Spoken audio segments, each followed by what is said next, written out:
Ao domingo, paramos na última fronteira. Hoje há histórias sobre um longuíssimo rio estelar e revelações marcianas. Quem nos conta tudo é o Miguel Gonçalves. Olá, Miguel, bom dia. Bom dia. A semana fica marcada por recordes cósmicos. O que é que nos tens a dizer sobre isto? Olha, tenho-te a dizer que vamos apresentar uma astrónoma portuguesa, trabalha na Agência Espacial Portuguesa, chama-se Catarina Alves de Oliveira. E foi sensação esta semana, porque, de facto, aqui temos a Catarina, porque foi apresentado um estudo que aponta para um recorde em astronomia. A anã castanha menos maciça que nós conhecemos. Em astronomia, eu atrevo-me a dizer, com qualquer ciência, não é tanto o recorde em si que é importante, são todos os mistérios que trazem esse recorde. E a Catarina e os seus colegas estavam a olhar, a observar com o poderoso telescópio espacial James Webb, o enxame estelar, este que nós estamos a ver, o IC 348, está situado a cerca de 1000 anos-luz de distância. É, portanto, uma maternidade de estrelas, muito jovem, cerca de 5 milhões de anos, isso é muito jovem, de facto, em termos astronómicos, e encontraram ali alguns alvos particularmente intrigantes e que só mesmo o Webb conseguiu distinguir se seriam alvos deste enxame ou se seriam até galáxias de fundo. Não, o Webb foi muito explícito e disse, não, estes alvos interessantes são daqui, deste enxame de estrelas. Então, o que é que eram esses alvos interessantes? Provavelmente corpos entre 3 a 8 vezes a massa de Júpiter. Quando nós estamos a falar desta gama de massas, ou seja, estamos a falar de algo demasiado pequenino, demasiado pouco maciço para ser uma estrela, mas, por outro lado, demasiado maciços para serem planetas. E, portanto, os astrónomos conhecem um tipo de corpos chamados anãs castanhas, que são precisamente isto, são uma espécie de coisas híbridas. Não são estrelas porque têm massas demasiado pequenas. Não são planetas porque têm massas demasiado grandes. E o que a Catarina e os seus colegas descobriram foi, em particular, um desses alvos tem entre 3 a 4 vezes a massa de Júpiter. E, dizem eles no estudo, estamos perante uma anã castanha a menos maciça que nós conhecemos. Isto cria-nos alguns problemas, José. Isto cria-nos alguns problemas porque, à luz dos modelos que nós temos sobre como é que se formam estas anãs castanhas, que têm em si provavelmente uma maneira de nascerem muito parecida com as estrelas, com o colapso de massa e de gás que existe nestes enxames, os modelos não conseguem explicar como é que é possível fazer crescer, aparecer uma anã castanha com uma massa tão pequenina, entre 3 a 4 vezes a massa de Júpiter. Atenção que, quando comparado com a massa de uma estrela, como o nosso Sol, estamos a falar de algo que é 300 vezes menos maciço que o nosso Sol. Portanto, lá está. Nós não conseguimos perceber muito bem, à luz dos nossos modelos, como é que é possível uma anã castanha com esta massa tão pequena.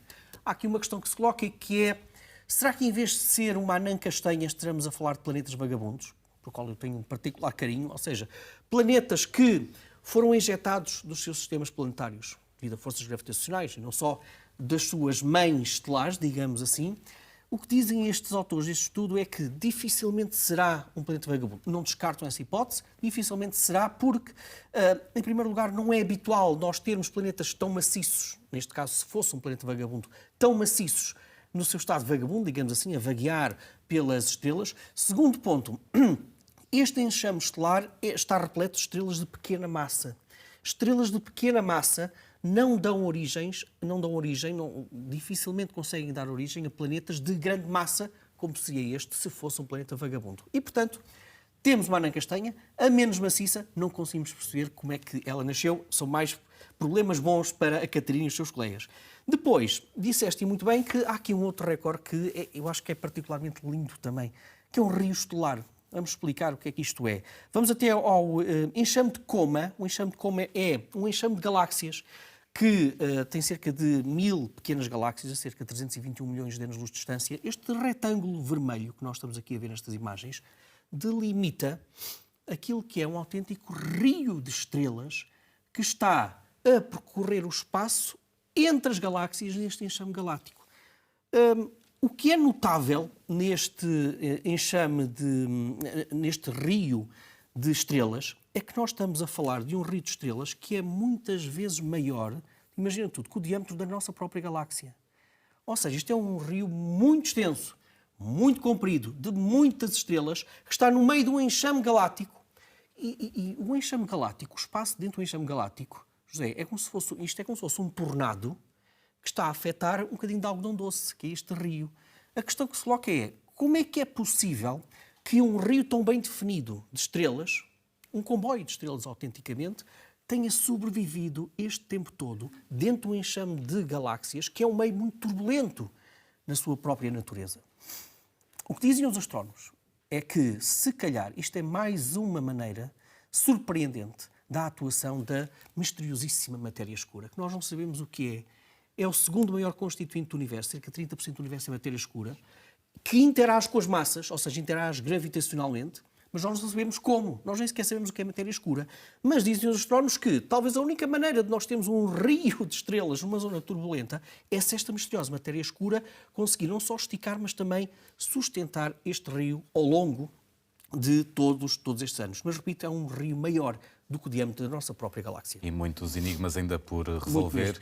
Ora, Marte continua também a ser motivo de muita curiosidade científica. Desta vez as novidades são subterrâneas e atmosféricas. O que é que nos podes acrescentar? Vamos começar pelo subterrâneo, então, e vamos até à missão chinesa que está na superfície de Marte. Vamos até ao rover Zhurong, que ele está a operar na zona de Utopia Platínia em Marte e que descobriu estruturas muito grandes, subterrâneas, semelhantes a cunhas, polígonos, que estão a cerca de 35 metros de profundidade da zona onde está este rover a operar, e são polígonos muito parecidos, olha, com aquelas imagens que nós temos, por exemplo, dos desertos em que chove e depois aparecem umas rachas à superfície de lama. Bom, é parecido com isso, mas muito maior, estamos a falar de polígonos que estão separados por cerca de 27 metros entre si, mas tem uma largura média de 67 metros. Estes polígonos subterrâneos, portanto, a 35 metros de profundidade.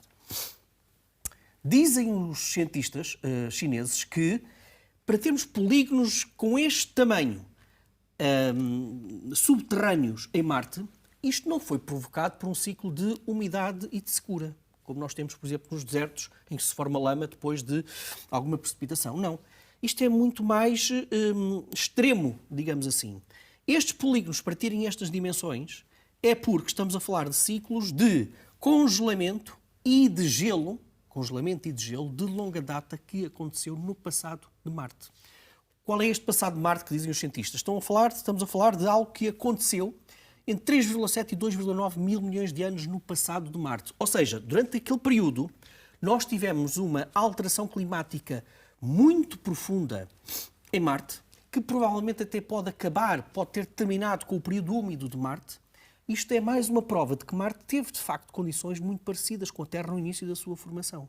E, eventualmente, até condições primeiro do que a Terra para receber vida, para acolher vida, ou até mesmo para sintetizar vida. Mas, de facto, algo aconteceu para que tivéssemos ali uma alteração climática muito agressiva em Marte. Ora, eventualmente, o facto de Marte não ter uma lua como a nossa, uma lua maciça como a nossa, que estabiliza o eixo de rotação, o eixo de rotação de Marte é muito mais variável. Nós sabemos que as estações do ano no nosso planeta estão associadas, de facto, à estabilidade do nosso eixo de rotação. Mas em Marte esse eixo é muito variável porque não tem uma lua que os equilibre. E, portanto, se calhar esse é um dos motivos. Mais provas, então, para estas alterações climáticas de fundo em Marte. Vamos à atmosfera muito rapidamente, porque agora uma sonda da NASA, a MAVEN, relatou que em dezembro de 2022, subitamente, quase como que por magia, o vento solar, que no fundo afeta tudo aquilo que são os planetas do sistema solar, durante um período deixou de existir. Deixaram de registar o vento solar à volta da atmosfera muito fina de Marte. O que é que terá acontecido para esse vento extraordinário? O que aconteceu é que, dizem os cientistas, é que o vento solar que ocorreu, ou melhor, este evento que ocorreu em dezembro de 2022 foi feito por dois tipos de ventos solares, um muito mais rápido, outro muito mais lento. O muito mais rápido ultrapassou o mais lento e varreu, no fundo, o vento solar que estava a assolar Marte. O que é que a MAVEN mediu? É muito interessante. A MAVEN mediu o seguinte: se não tem vento solar, a atmosfera e a magnetosfera de Marte expandiu-se em milhares e milhares de quilómetros. Ou seja, sem o efeito quase como que castrador, digamos assim, do vento solar na atmosfera e na magnetosfera de Marte, então estas estruturas atmosféricas de Marte puderam expandir-se muito mais. E, portanto, isto mostra também como é que poderia ser Marte se não tivesse sido afetado tanto por um vento solar. Vento solar este nós sabemos que destruiu grande parte da atmosfera de Marte no passado. E para fecharmos, Miguel, vamos à sugestão da semana. Cassiopeia A, aos olhos do Webb, obviamente. Cassiopeia A é um dos remanescentes de supernova mais conhecidos, ou seja, uma estrela que explodiu. Quando explode, sintetiza uma série de elementos químicos pesados, muita poeira, ventos muito velozes e esta viagem leva-nos até 11 mil anos-luz de distância. Esta explosão ocorreu há cerca de 340 anos. Nós temos registros históricos desta explosão. E agora o Webb, na sua sensibilidade do infravermelha, estas regiões que nós estamos a ver mais laranjas, mais avermelhadas, são zonas em que temos ainda choque daquilo que foi a explosão de supernova. Temos ainda muita poeira, porque o infravermelho é particularmente dotado para sondar essa poeira, e os astrónomos estavam todos à espera que o Webb conseguisse mostrar com maior detalhe esta zona, que é particularmente interessante para os astrónomos, porque mostra a explosão de uma estrela, e nós sabemos que a explosão de uma estrela é também a síntese de elementos químicos mais pesados, fundamentais, para nós percebemos a vida e os planetas. Está feita esta viagem planetária. Miguel Gonçalves, muito obrigado. Muito obrigado. E até à próxima.